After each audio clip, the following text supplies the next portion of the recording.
Thank you for joining me tonight. And although this is being recorded as we wrap up the end of the year, the information here is really applicable no matter what season you're actually going through this process. And what I'm talking about is goal setting. This isn't about categories of goals. It's about the proper mindset when creating goals, and we'll get into that here in just a minute.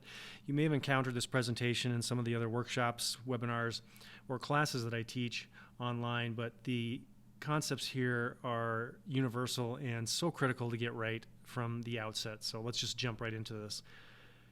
Having clarity of goals is really the foundation and building block of everything else that the rest of the year unfolds. Without clarity of goals, a person is really just left wandering around in the dark, not really sure what to work on, what to do next, what tasks matter, what systems need to be set up. And understanding goal creation, the structure, the mindset, the focus, the elements of creating actionable goals and goals that are hierarchical is really the foundation of exponential success. It's never been a better time than right now. I do goal setting throughout the year and review these on the quarterly basis. I don't set goals typically at the end of the year. I like to do a retrospective look back on the year and see what went well and use that as a framework going forward to help iterate and change some of the areas that I came up short. And no matter when you're going through this process, I want to share just a few things that hopefully will reshape and or change completely the way that you think about goal setting. Goals, I think, set and established in layers are critical to really getting to the next level. If you wake up next year and you're in the exact same spot, whether this is relationships, fitness, financial, career, it's on you for the most part. Perhaps you set goals that were low. Maybe you went for 2x instead of 10x or 100x. Or maybe you didn't have any goals at all and you just wandered aimlessly throughout the year. I think it's critical to have clarity on the goals that you wish to achieve if you hope to get the results that you are truly seeking. And the first element or layer is an overarching, broad, high-minded, high-powered, exponential goal, if you will. It's something that overlays everything that you hope to achieve in life, not just in the coming year, but maybe the next 3, 5, or 10 years. This is just a massive undertaking. It's not something that most people, when they think about this, can approach it and not be overwhelmed. And that's where we chunk it down into stretch goals, which are the smaller steps that are required to get to the exponential results that a person seeks. It's important to stretch oneself outside their comfort zone, not so far that they snap. Just think of the analogy one of my mentors, Brian Johnson, shares about a rubber band. You can stretch it so far and it'll have a certain amount of tension before it snaps. And the goal is to get it to just the right tension where it's still intact, but it's giving a substantial amount of force. And that force is applied to action, mindset, and getting things done. And then there's the now goals. These are the small little chunk down micro pieces, the little pieces that go into the stretch goals, which in turn feed into the exponential massive overlying goal that you have for your life in general. The now goals I like to think of on a daily basis or weekly basis or monthly basis, whatever sort of system you like to extrapolate when you're working backwards from your end result to the present day, just coming up with the things that in a checklist format really can move the needle forward. And I think having the goals broken down into these 3 categories can help establish some clarity.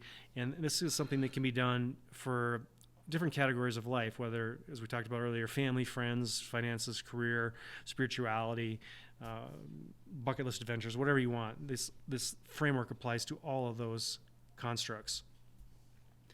Without clarity, there's no focus. There's not a targeted delivery of action. Energy is just sprayed everywhere, and the results are not going to happen. We know that by setting clear goals, and this has been proven in the scientific literature, the neurobiology literature, that humans can achieve anywhere from 11 to 25% higher output. This was initially somewhat concerning to manufacturers. They were contemplating ways to motivate workers, and they were fearful that if they set a certain productivity or output goal that it would cause demotivation, frustration, stress, anxiety, all the negative things that people tend to associate when there is a high target mark. But what they actually found was that when workers were given a specific quantity of output that they were supposed to achieve, they actually rose to the occasion and accomplished anywhere from 11 to 25% more than they did otherwise. So I encourage you to set hard goals, difficult goals, challenging goals, and push yourself. If you aim high and you don't reach the mark, you've heard this analogy before, shoot for the moon, end up with the stars. It really does apply. And this is something that's proven through research. If you've ever heard of Mihai Csikszentmihalyi, he is sharing something about stretching.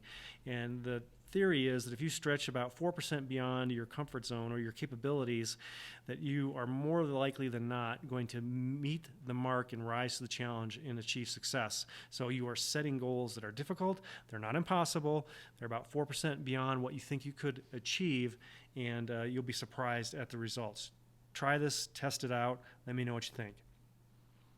By having energized focus and clarity, you actually are reducing cognitive load. A lot of people think that multitasking is the way to go. They've got windows open, the phone's going, they've got 2 laptops up, iPad on a stand, and they feel productive, but their focus is scattered.